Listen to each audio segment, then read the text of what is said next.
Berdasarkan perhitungan dan riset Badan Informasi Geospasial, Pekalongan di Jawa Tengah merupakan wilayah paling signifikan di pantai utara Jawa yang mengalami penurunan daratan dalam 10 tahun terakhir. Kecepatan penurunannya mencapai 5 hingga 11 cm setiap tahun. Bahkan menurut Bappenas, daratan Pekalongan bisa mengalami penurunan hingga 20 cm per tahun. Kalau air mulai masuk itu tahun 2012, terus puncaknya itu 2014 sampai sekarang. Terus gimana tuh kondisinya waktu itu? Waktu itu ya kondisi bertahap, air setiap tahunnya tambah tinggi. Nah, akhirnya kan setiap tahun peninggian rumah. Kalau untuk yang saat ini yang terbaru itu segini. Sampai batas tembok itu? Ada garis itu. Sepaha itu kurang Iya, lebih, sepaha. kurang lebih sekitar 70 cm. Iya. Kalau untuk surut lama, karena di sini kan air dari kampung tidak bisa keluar ke sungai. Karena tergantung dari pompa sedot.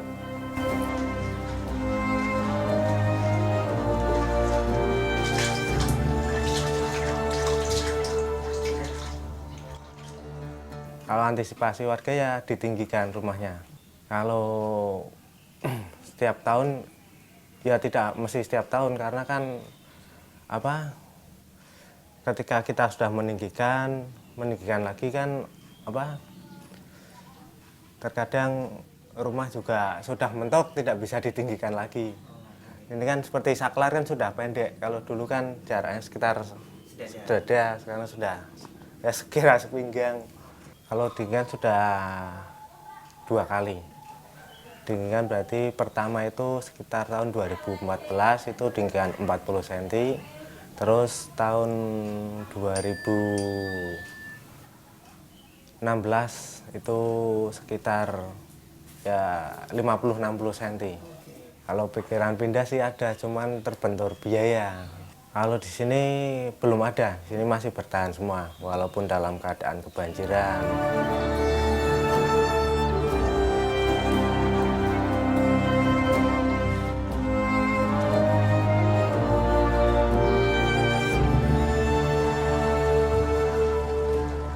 Nurdiansyah bukan satu-satunya warga Pasir Sari yang rumahnya tergenang. Ketua RW 6, Habibi, mengajak saya berkeliling desa melihat kondisi rumah yang lebih menyedihkan. Wah, ini rumah Pak Alimin ya? Iya, Assalamualaikum. Waalaikumsalam. Pak Alimin. Ya, monggo. Saya Pak RT Yogi dari CNN. Waduh, ini dalamnya seberapa Pak dalam? Lah ini sebentar batas lutut. Selutut? Batas lutut. Iya. Kita mau lihat ke dalam boleh? Oh, silakan. Ini seberapa tadi selutut ya? Nah, lagi segini. Oh, Nah, selutut. kayaknya saya harus buka ini juga nih. Oke, ini berarti Bapak belum pernah meninggikan rumahnya? Belum pernah sama sekali. Sama sekali ya? Belum pernah sama sekali. Ini sudah berapa hari Pak air segini ini Pak? Berapa hari sejak tanggal 25 Desember mulai masuk sampai sekarang. Loh, itu udah berapa bulan itu jatuhnya? Ya, Berarti 3 bulan. 3 bulan? 3 bulan lebih lah. Air begini terus? Iya. Sampai seberapa tinggi waktu air paling tinggi itu? Segini. Nah, ini Mana berarti batasnya? Seberapa? Ada batasnya? ini ada batasnya sini. Oh, ini. Nah, inilah ini yang kelihatan. Oke. Masih Ini nggak bisa dibohongin nih. waktu Desember itu segini ya? Waktu kemarin, Maret Bulan kemarin, Oke, Maret Maret kemarin. setinggi ini, terus ini Kalau- surutnya segini. Nah, surutnya segini, hari-hari biasa segini. Ini kan kalau rumah lain itu kan memang agak tinggi Pak. Iya, Bapak ini berarti sama sekali belum pernah meninggikan rumah. belum pernah sama Berarti sekali. ini Masih bangunan ori, asli ya? Asli ori ya, aslinya. Oke. Sejak dulu. Dan memang setiap tahun atau hanya tahun ini aja kebanjiran Pak? setiap tahunnya. Kalau yang tahun 2017 saja itu dalam sini hampir 2 tahun nggak pernah surut, nggak pernah habis airnya. Nggak pernah habis? Nggak 2 pernah habis. tahun? 2 tahun.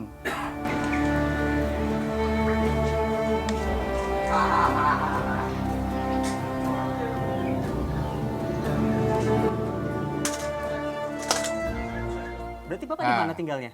Di sini. Gimana? Tidur di sini. Oh ini, Nah. ini Bapak modifikasi ya? Wah, Iya. ini kalau dilihat di dalam ini udah saking lamanya ada air, itu sampai ikan-ikan banyak di sini Pak ya? ikan-ikan banyak, ular juga ada. Ular juga ada. Oke, saya harus hati-hati kalau gitu, kalau ada ular. Ini Bapak berarti kalau istirahat, ini naik ke sini Naik sini, dari sana. dari sana sama naiknya ibu. Dari sana sama ibu, Nah, berarti buat istirahat. Oke. Nah Pak, ini kondisi kayak gini, Bapak yang bikin betah, nggak pindah ke tempat yang lebih tinggi atau aman apa ini Pak? Karena saya itu kerjanya ya sudah di sini. Kerjanya sudah di sini, jadi ya saya bertahan di sini. Ya cuman saya menunggu bantuan dari pemerintah atau bedah rumah atau gimana lah buat meninggiin sini buat nggak banjir gitu.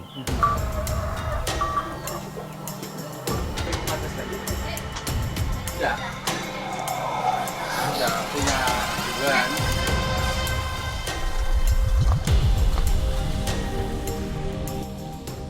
Ratusan rumah di Pekalongan mulai dilanda banjir dan terendam sejak 2012.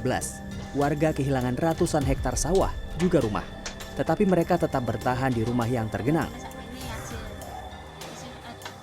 Mereka yang mampu kemudian meninggikan dasar dan bangunan rumah. Sebagian lainnya cuma bisa pasrah, membiarkan rumah perlahan tenggelam. Kadang-kadang kalau yang parah, paling parah itu drop dari laut sama hujan. Nah itu yang parah Pak. Kadang-kadang seperti tsunami banjirnya. Orang-orang yang masyarakat sini itu yang nggak bisa meninggalkan rumahnya, ya itu tergenang. Nah malah kemarin kejadian kan banjir termasuk total lumpuh, hampir 99% itu tenggelam semua rumah. Warga itu juga iuran bikin mesin sedot atau dopeng itu yang dari kapal itu. Untuk itu iuran itu 3 RT. Nah alhamdulillah waktu itu 3 RT itu ternyata bisa menanggulangi. Tapi itu semua belum bisa menangani semua. Ternyata masih datang juga air uap sama banjir.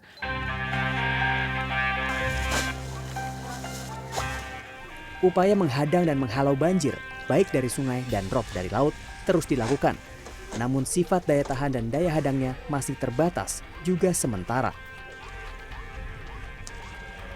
Kita lakukan penanggulan sebagai bagian daripada penanganan sementara dengan mengisi karung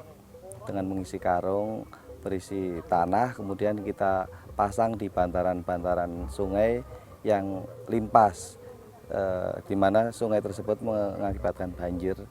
Ya, meskipun tidak hujan di beberapa wilayah di Kota Pekalongan itu memang tergenang oleh banjir pasang atau rob, termasuk di wilayah Pasir Sari juga bisa jadi terancam.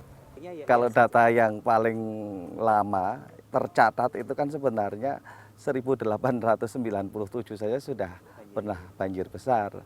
Tetapi untuk yang paling dominan dan memang berdampak signifikan mulai tahun 2010, Kota Pekalongan senantiasa tergenang, terutama untuk yang rob, dan luasannya justru semakin tahun semakin bertambah.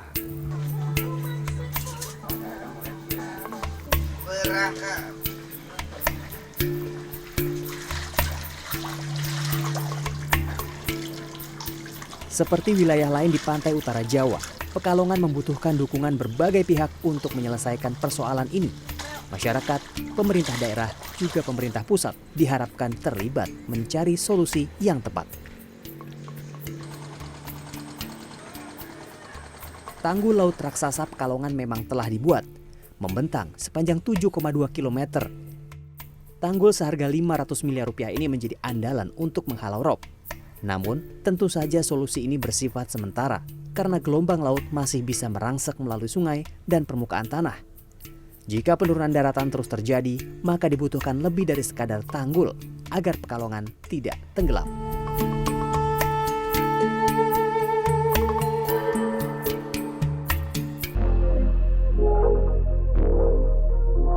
Kamu kelas berapa? Kelas 6. Dari kelas 1 sampai kelas 6 pernah upacara? Enggak, Olahraga di lapangan? enggak pernah.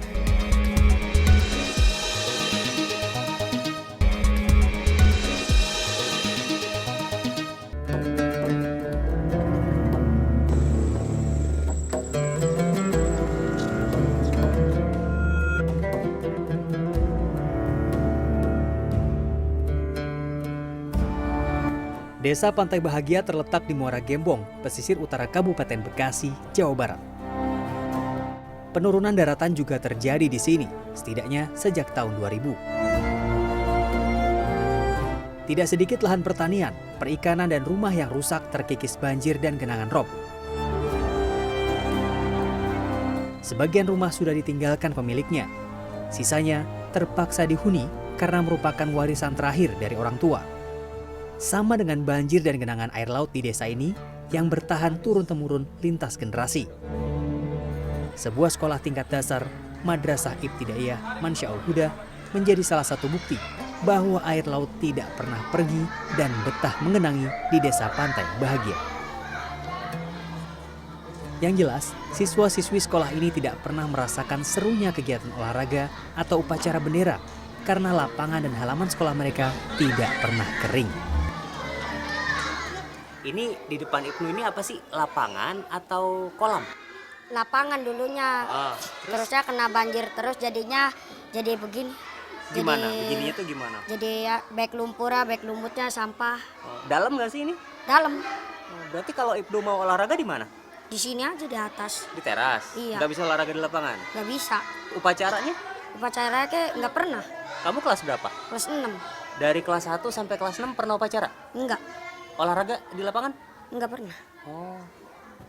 Jadi selama ini kalau ada kegiatan di mana? Sini aja di teras. Di teras.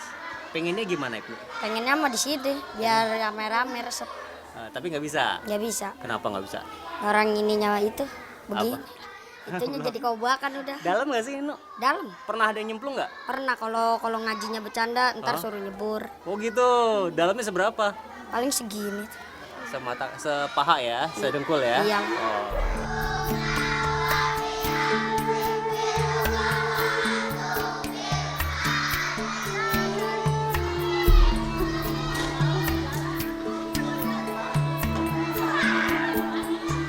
Ya Pak Abdul nih udah lama jadi guru sini Pak ya. Alhamdulillah. Nah ini Pak, lapangan sekolahnya ini kan udah nggak ada nih Pak. Betul. Ada sekarang jadi lumpur atau mungkin kubangan air bekas rob segala macam. Ini dulu ceritanya gimana bisa kayak gini Pak? Memang awalnya nggak separah ini. Jadi memang dampak abrasi ini luar biasa ya. Jadi yang memang awalnya 2005 itu parah-parahnya mungkin mulai abrasi di lokasi kita. Itu permukaan permukaan tanah turun, jadi permukaan air laut kan naik tuh. Nah jadi akhirnya berimbas nih ke sekolahan. Oke. Ya, lambat tahun, mulai 2009 ini anak-anak total udah nggak bisa main bola, nggak bisa upacara dan segala macam. Ya kegiatan-kegiatan yang berkaitan ekstrakurikuler akhirnya sulit lah gitu. Nah ini akhirnya fungsinya jadi apa Pak ini? Jadi memang ini saat-saat begini kita nggak bisa memungsikan apapun gitu. Jadi ya kita bisa lihat hanya lumpur, air gitu. Ini termasuk kering nih Bang. Ini jauh banget gitu perbedaannya. Kalau di saat air menggenang ini penuh air ini. Nah, kalau kita bicara anak-anak ini kan berarti udah berapa generasi murid di sekolah ini itu udah nggak bisa main apalagi upacara di tempat lapangan. Kalau nggak bisa upacaranya mungkin kalau saya itu hampir 13-14 tahun ini. Oke. Ya, selama itu anak-anak udah nggak bisa beraktivitas di lapangan. Ini di dalam nggak sih Bang? Coba kita cek boleh, ya. Boleh silakan. Hampir mungkin 40 cm mungkin kalau Ini kalau sebelum ada ini ketinggiannya bertambah atau ini. Jadi di sini agak cetek gitu agak ya. cetek ini justru. Kalau di dalam lebih itu dia. Segini. Oh. Iya. Sekitar 20 sentian lah ya. sentian. Yang di pinggir. Di pinggir. Yang di tengah? Yang di tengah lebih dalam. Lebih dalam lagi ya. Karena memang lebih empuk posisi lumpurnya.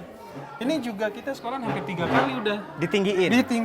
Nah ini 3 kali ditinggiin, setiap kali meninggikan berapa senti? Ada tahap pertama itu kan di dasar sekali itu hampir 70 cm pertama, Oke. lalu 50, ya ini yang terakhir nih sekitar 40-45an. 70, 50, tambah 40, 100, hampir 2 meter Ya ya? hampir 2 meteran memang. Kalau nggak ditinggiin? Kita nggak bisa aktivitas belajar sama sekali, total. Oke. Ini pun kadang-kadang kalau masuk musim barat kayak kemarin gitu, tenggelam ini nggak bisa kita. Aktivitas belajar sama sekali nggak bisa. Oke. Tapi kita nikmati semuanya gitu, ini prosesnya gitu. Yang penting anak-anak bisa belajar tetap dengan segala keterbatasan. Kita lihat ruangan lain Bang. Baik.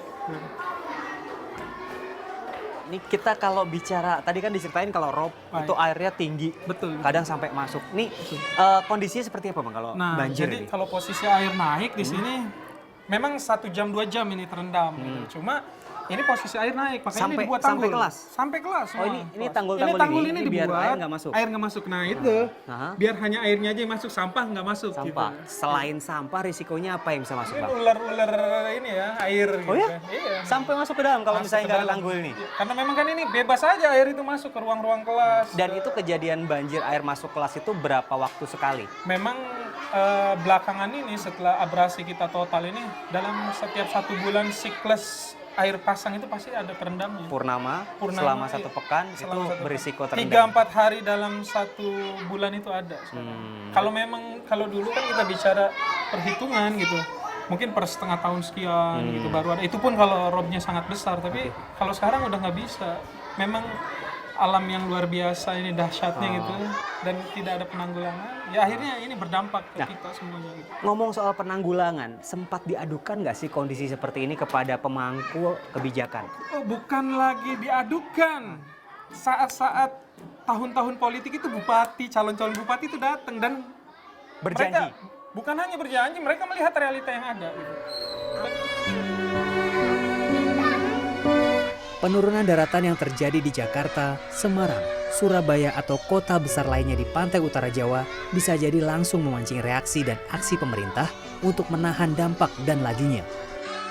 Namun di sini, di desa yang bertetangga dengan ibu kota negara, warga hanya bisa berharap pemerintah segera hadir sebelum desa mereka tenggelam.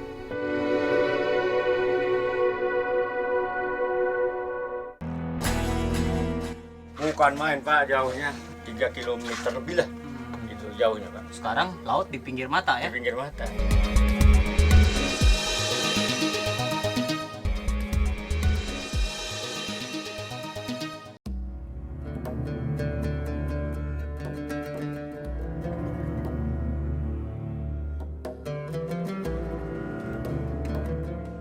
Meski menyandang predikat ibu kota negara, tidak berarti Jakarta terbebas dari dampak penurunan daratan di pantai utara Jawa. Jika diperhatikan, rumah-rumah warga di luar Batang, Jakarta Utara ini tidak biasa. Tinggi rumah warga seperti tenggelam di telan jalan. Rumah Asrari ini bahkan sudah 6 kali ditinggikan dasar dan badan bangunannya, namun kondisinya masih tidak normal.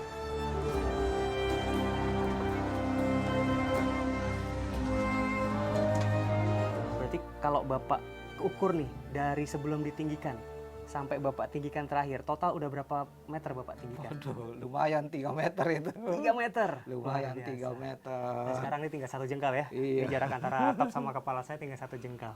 3 Turun terus Pak meter, ya. nih. Kalah sama jalan, Iya, kalah sama jalan. tanah ya.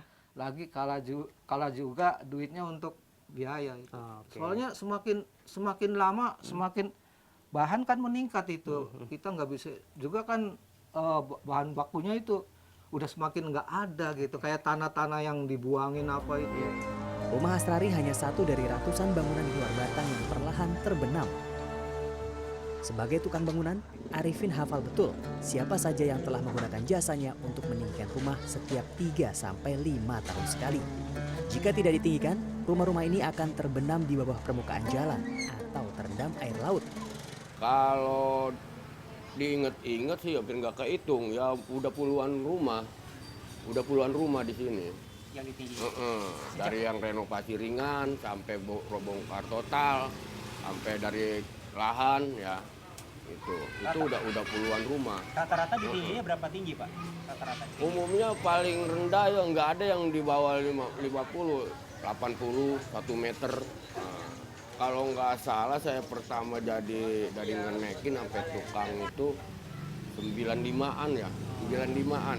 Ya itu kalau banjir pasang dulu kan waktu belum di dam itu pasang laut aja bukan banjir 5 tahun ya. Nah ini karena peninggian air bumi yang kita injak sama pasang laut tuh udah tinggi pasang laut.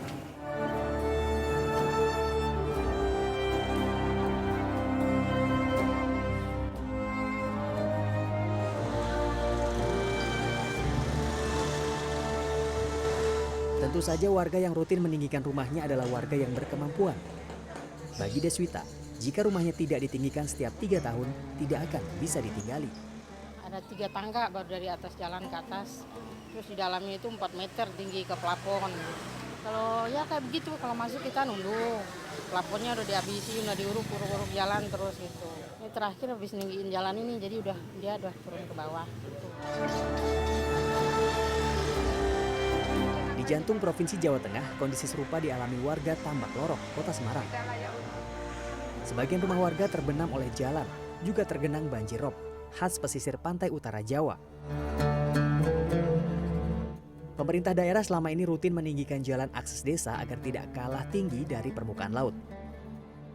Namun Mustarom dan warga lainnya harus merogoh kocek pribadi untuk meninggikan dasar dan bangunan rumah agar tidak tenggelam saat rob datang dari laut. Untuk meninggikan dasar dan bangunan rumah, warga membutuhkan 8-10 truk puing atau tanah uruk. Satu truk puing atau tanah uruk dihargai Rp300-500 ribu.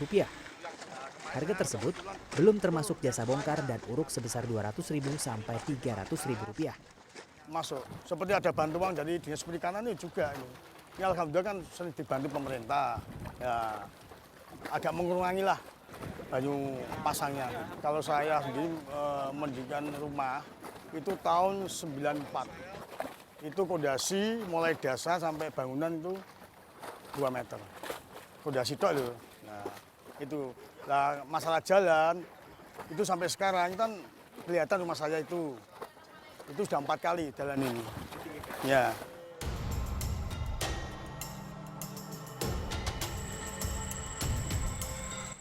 Senasib dengan kampung Luar Batang di Jakarta dan Tambak Lorok di Semarang, kondisi kampung Beting yang terletak di pesisir utara Kabupaten Bekasi ini lebih kritis. Hampir menyerah dengan penurunan daratan, kini hanya tersisa 15 keluarga yang bertahan dan mempertahankan rumah agar tidak tenggelam. Rumah Misar misalnya, dulu memiliki pintu setinggi 3 meter.